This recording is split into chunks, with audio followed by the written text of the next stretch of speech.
সূর্যের আলো যখন ছুঁয়ে যাচ্ছে পাহাড়ের চূড়াগুলোকে, দূরের মেঘগুলো ধীরে ধীরে ভেসে যাচ্ছে পাহাড়ের কাঁধ বেয়ে। যেন প্রকৃতি নিজেই খুলে দিয়েছে তার রহস্যময় এক অধ্যায়।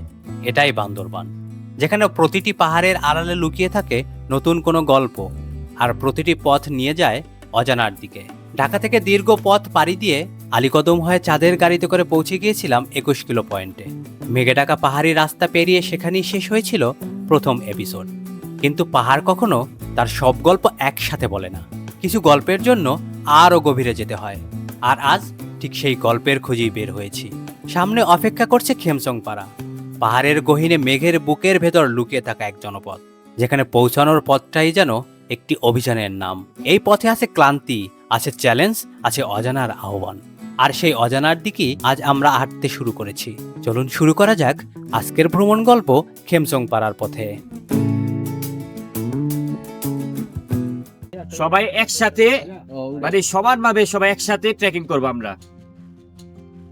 সবাই একসাথে হবে, আর কেউ যদি পিছে পড়ে যায় ওর জন্য সবাই একজন হইলো দাঁড়াইতে হবে। মানে আমরা সবাই দাঁড়াবো যে ভাই আপনার ভালো লাগতেছে না, আপনি 5 মিনিট রেস্ট নেবেন, হ্যাঁ কোনো সমস্যা নাই।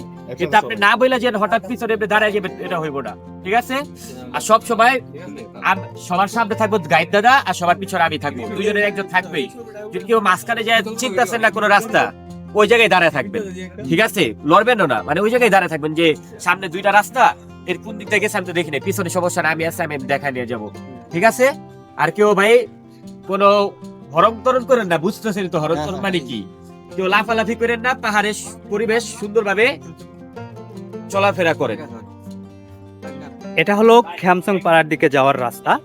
অফিসিয়ালি আমাদের আজকের দিনের ট্রেকিং এখান থেকেই শুরু হবে। এই রাস্তা ধরে আমরা খেমসংপাড়ার দিকে চলে যাব। অবশ্য আমাদের ভাগ্যটা এতই ভালো যে আমরা আজকে মেঘের ভেতর দিয়ে যাব।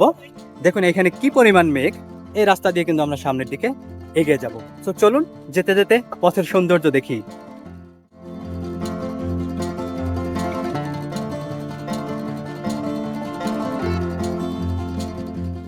10 মিনিট বৃষ্টির মধ্যে হাঁটার পরে আমি এমন একটা জায়গায় দাঁড়িয়েছি যেখান থেকে ভিউটা খুবই অসাধারণ। এই যে দেখুন, আপনার পাহাড়গুলোর মাথায় কিন্তু মেঘ খেলা করতেছে। আর এই হলো আমাদের চলার পথটা। এই যে দেখুন, এই পথ ধরেই কিন্তু আমরা চলে যাচ্ছি খেমসংপাড়ার দিকে। ঢালু পথ, আবার উঁচু পথ। সো এখানে আপনাকে ট্রেকিং করতে হলে অবশ্যই সাবধানের সহিত ট্রেকিং করতে হবে। দেখুন কি ভয়ঙ্কর পথ। এই পথ ধরেই কিন্তু আমরা খেমসংপাড়ার দিকে যাব। আর এই খেমসংপাড়া যেতে আমাদের সময় লাগবে 5 থেকে 6 ঘন্টার মতো।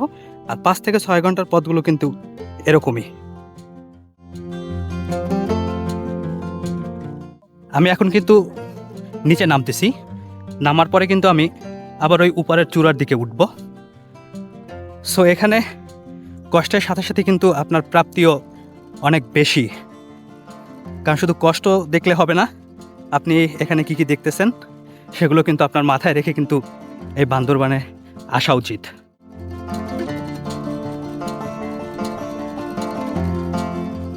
আপনি যদি ক্রিস্তংরুংরাং সামিটে আসেন তাহলে খেমসংপাড়া যাওয়ার সময় এরকম একটা ভিউ কিন্তু পেয়ে যাবেন, যেটা দেখে আপনি মুগ্ধ হবেনই।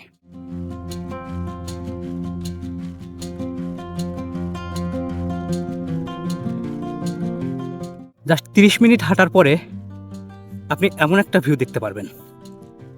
আমার মনে হয় এই 30 মিনিট আপনি যতটুকু কষ্ট করে এখানে হেঁটে আসবেন তার চেয়ে বেশি আনন্দ উপভোগ করবেন এই ভিউগুলো দেখে। আমার সামনে আছে অজস্র মেঘ, যেন এটা মেঘের রাজ্য।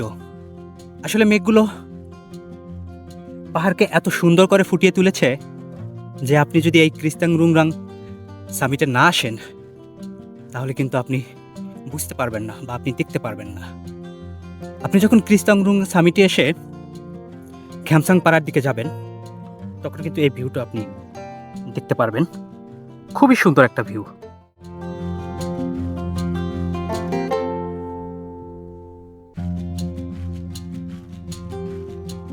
শেষ হচ্ছে বলেও কিন্তু শেষ হচ্ছে না। একটা একটা উঁচু পাহাড় বেয়ে ওঠা, আবার সেখান থেকে নিচে নামা, আবার ওঠা, এভাবেই এগিয়ে চলছি আমরা খেমসংপাড়ার দিকে। আর দু চোখ ভরে দেখছি এই অপরূপ সৌন্দর্য। বান্দরবানের সৌন্দর্য, যে সৌন্দর্যে আমি বিমোহিত। আপনারা যদি আসেন তাহলে আপনারাও আমার মতো এভাবেই বলবেন যে সৌন্দর্য আল্লাহ তাআলার সৃষ্টি, এই সৌন্দর্য দেখতে অবশ্যই আপনাকে আসতে হবে।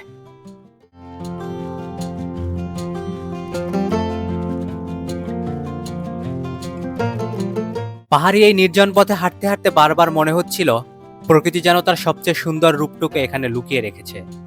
পথের দুপাশ জুড়ে মাথা উঁচু করে দাঁড়িয়ে আছে বাঁশের ঝাড়, বাতাসের সাথে দুলছে বাঁশের পাতা, আর চারপাশে ভেসে আসছে নাম না জানা পাখিদের মিষ্টি ডাক। এমন এক নীরবতা যেখানে শহরের কোনো শব্দ নেই, আছে শুধু প্রকৃতির নিজস্ব সুর। প্রতিটি পদক্ষেপের সাথে পথটাও যেন আরো গভীরের দিকে নিয়ে যাচ্ছিল আমাকে। এই সৌন্দর্যের মাঝে ধীরে ধীরে দৃশ্যমান হচ্ছিল শান্ত, স্থির আর রহস্যময় পাহাড়গুলো। দূর থেকে যতটা সুন্দর লাগছিল ততটাই কঠিন মনে হচ্ছিল তার চূড়ায় পৌঁছানোর পথ। আর কয়েক মুহূর্ত পরেই শুরু হতে যাচ্ছে সেই পাহাড় জয়ের অভিযান। দূর থেকে যতটা সহজ মনে হচ্ছিল, বাস্তবেও কি পথটা ততটা সহজ, নাকি পাহাড় তার আসল রূপ এখনো আমায় দেখায়নি? আমি যে পথটা দিয়ে এতক্ষণ হেঁটে আসলাম, এখন যে পথটা দিয়ে হাঁটতেছি, এটা একটা বুনো পথ, এবং এই পথটা এই জন্য ভয়ঙ্কর যে এই পথের প্রতিটি পরতে পরতে কিন্তু বিপদ লুকিয়ে আছে। অসংখ্য টাইগার জোক এই পথটাতে কিন্তু দেখা যায়। আমি দেখুন হাঁপিয়ে যাচ্ছি, আমি কোথায় উঠতেছি? এটা একটা উপর থেকে ওঠার পথ, খুবই পিচ্ছিল এবং উঁচু একটা পথ। কথা বলতে পারতেছি না, তাই সৌন্দর্য দেখি।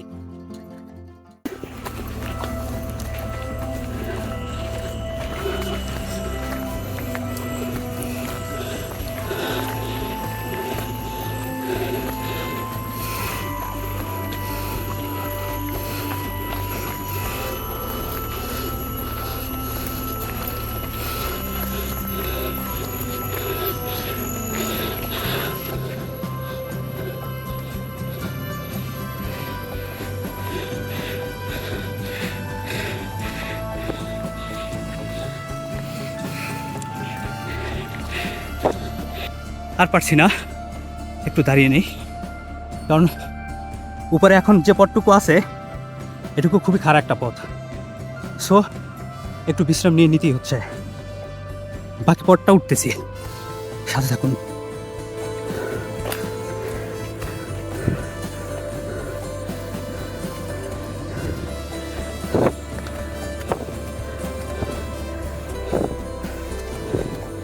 আলহামদুলিল্লাহ, পুরো পথটা কিন্তু উঠতে পেরেছি। যদি এই দিক থেকে একটু দেখাই, এটা হলো দ্বিতীয় কথা বলতে পারছি না, দুঃখিত।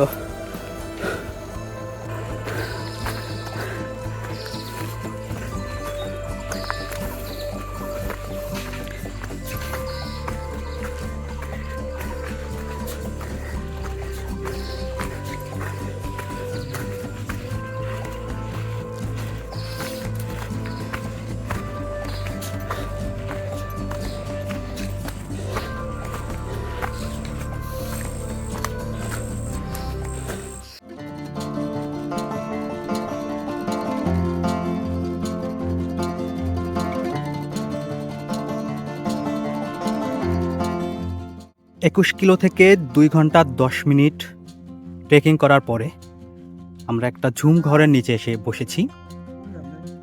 আমার চারপাশে ঝুমের চাষ হয়েছে। আপনাদেরকে যদি দেখানোর চেষ্টা করি, যদি একটু জুম করে দেখাই,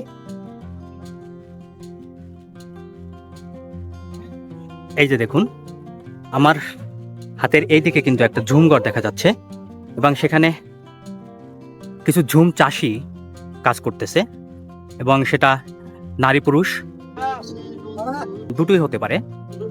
আর পুরো জায়গাটাই কিন্তু ঝুমে ভরা। আপনার যদি আমি দেখানোর চেষ্টা করি আপনাদের, আমি যে জায়গাটাতে এসে বসেছি সেই জায়গাটা হলো এই যে এই জায়গাটা, এটা একটা ঝুম ঘর। এখানে প্রায় 20 থেকে 25 জন অথবা 30 জন হতে পারে। 30 জন কিন্তু ট্যুরিস্ট এই জায়গায় এসে বিশ্রাম নিচ্ছে 2 ঘন্টা 10 মিনিট ট্রেকিং করার পরে। জায়গাটা অসম্ভব সুন্দর। আমি যদি এর সামনের দিকটা যদি আপনাদেরকে একটু দেখানোর চেষ্টা করি, এই দিকটা তো যদি একটু দেখেন, পুরো জায়গাটা কিন্তু ঝুম চাষ হয়েছে। আমরা সেই একটা ঝুম ঘরের নিচে এসে কিছুক্ষণের জন্য রেস্ট নিচ্ছি।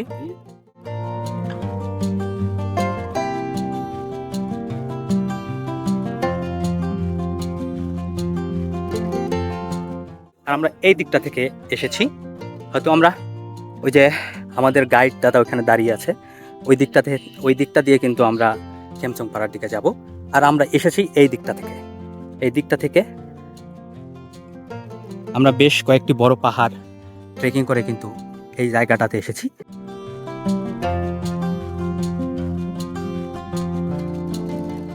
এটি একটি অসাধারণ সুন্দর জায়গা। যে কেউ আসলেই কিন্তু এই জায়গায় তার মন প্রাণ জুড়িয়ে যাবে। এখানে বাতাস আছে, এই মুহূর্তে মেঘ আছে। আমার এই দিকটাতে যদি আপনাদের দেখানোর চেষ্টা করি, দেখুন মেঘগুলো কিভাবে পাহাড়ের গা ঘেঁষে আছে। ঝুমের ওপর থেকে মেঘগুলো দেখানোর চেষ্টা করি।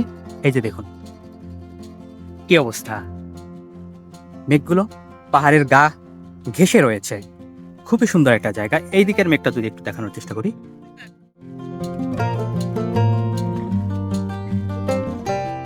পাহাড়ের গা ঘেঁষে আছে মেঘগুলো। আর এই জায়গাটা খুবই অসাধারণ জায়গা। আর আজকে যারা খেমচং পাড়াতে যাবে, সমস্ত টুরিস্ট কিন্তু এই জায়গাতে এসে তাদের যাত্রা বিরতি দিয়ে থাকে। একটু রেস্ট করে এখান থেকে খেমচং পাড়ার দিকে আবার শুরু করব। আমাদের গাইড বলল যে এখনও 1.5 থেকে 2 ঘন্টার মতো পথ আমাদের ট্রেকিং করতে হবে। সো আমরা এখানে রেস্ট করে তারপরে চলে যাচ্ছি।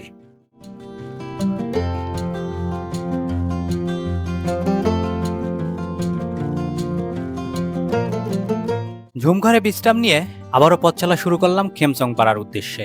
সামনের পথটা ছিল সম্পূর্ণ বুনো, সরু পাহাড়ি ট্রেল, ঘন সবুজে ঘেরা চারপাশ আর প্রকৃতির এক অদ্ভুত নীরবতা। দূরে কোথাও পাখির ডাক ভেসে আসছিল, আর মাথার উপরে ধীরে ধীরে জমতে শুরু করলো কালো মেঘ। পাহাড়ের আবহাওয়ার কোনো নিশ্চয়তা নেই। এক মুহূর্তে রোদ আর পরের মুহূর্তেই বৃষ্টি। আর বৃষ্টি মানেই এই পথের আরেক নীরবাতঙ্ক জোক। পাহাড়ি বৃষ্টিতে ভিজে যাওয়া মাটি আর ঝোপঝাড়ের ভেতর জোকের উপদ্রব কয়েক গুণ বেড়ে যায়। তাই প্রকৃতির সৌন্দর্য উপভোগ করার পাশাপাশি মাথায় ছিল আরেকটি চিন্তা, বৃষ্টি নামার আগেই যতটা সম্ভব পথ এগিয়ে যেতে হবে। কিন্তু পাহাড়ের পরিকল্পনা আর মানুষের পরিকল্পনা সবসময় এক হয় না। সামনে আমাদের জন্য কি অপেক্ষা করছিল তা তখনও অজানা। এই হলো খেমচং পাড়া। আমরা দীর্ঘ 5 ঘন্টা ট্রেকিং করার পরে এখানে এসে পৌঁছেছি। অনেক বৃষ্টি থাকাতে ঢোকার সময় যে গেটটা আছে সেটা দেখাতে পারিনি আপনাদের। আমরা অর্ধেক পথের মতো বৃষ্টি ছাড়া এসেছি। এরপরে যখন আমরা ঝুমঘর থেকে ট্রেকিং শুরু করলাম, তখন থেকে অনেক বৃষ্টি হয়েছে।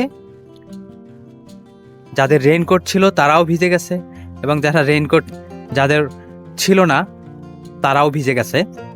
সো আমাদের আসতে সময় লাগছে 5 ঘন্টা। আর এই 5 ঘন্টাতে আমাদের যারা ট্যুরমেট আছে অনেকেরই হাত পায়ের অবস্থা খুবই খারাপ। আর এখন এই পাড়াতে সন্ধ্যা নেমে গেছে, কারণ পাড়াগুলোতে একটু আগেই সন্ধ্যা নেমে যায়। পাড়া না, যদি পাহাড় বলি আমি, পাহাড়গুলোতে কিন্তু একটু আগেই আপনার সন্ধ্যা নেমে যায়। সো এখানেও কিন্তু সন্ধ্যা নেমে গেছে। হয়তো আর কিছুক্ষণ পরে বাহিরের যে ভিউগুলো আছে সেগুলো দেখা যাবে না, পুরোপুরি অন্ধকার হয়ে যাবে। সো আমাদের খাবারের প্রস্তুতি চলতেছে। আমাদের যে হোস্ট আছে তালহা ভাই, ইনি আমাদের রাতের খাবারের প্রস্তুতি চলতেছে। আর এখানে আপনি আসলে ডন দাদার ঘরে আমরা উঠেছি। কেবিটি টিম সবসময় ডন দাদার ঘরে উঠে। আর এটা হলো ডন দাদার ঘর। এই হলো ডন দাদার ঘর।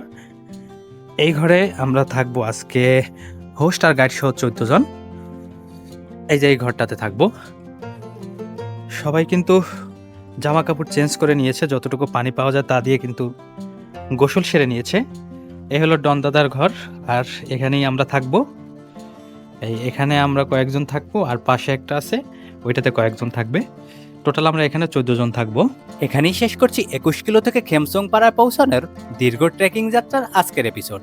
কিন্তু সত্যি বলতে পাহাড়ের গল্প এখনো শেষ হয়নি। কারণ আমরা এখনো পৌঁছাইনি সেই গন্তব্যে, যার স্বপ্ন নিয়ে ঢাকা থেকে এত দূরের পথ পাড়ি দিয়ে এসেছি। আগামী পর্বে আপনাদের নিয়ে যাব খেমসংপাড়া থেকে ক্রিস্তং সামিটের সেই রোমাঞ্চকর যাত্রায়। দেখাবো পাহাড় জয়ের বাস্তব গল্প, কঠিন ট্রেইলের চ্যালেঞ্জ, আর চূড়ায় পৌঁছে যাওয়ার সেই অবর্ণনীয় অনুভূতি। তাই ভিডিওটি ভালো লাগলে লাইক দিন, আপনার মতামত কমেন্টে জানান, আর এক্সপ্লোর অ্যান্ড ডিসকভার চ্যানেলটি সাবস্ক্রাইব করে পাশে থাকা বেল আইকনটি অন করে রাখুন। কারণ সামনে আসছে এই পুরো অভিযানের সবচেয়ে প্রতীক্ষিত, সবচেয়ে চ্যালেঞ্জিং এবং সবচেয়ে রোমাঞ্চকর অধ্যায়। ততক্ষণ পর্যন্ত ভালো থাকুন, দেখা হবে পরের এপিসোডে ক্রিস্তং সামিটের পথে।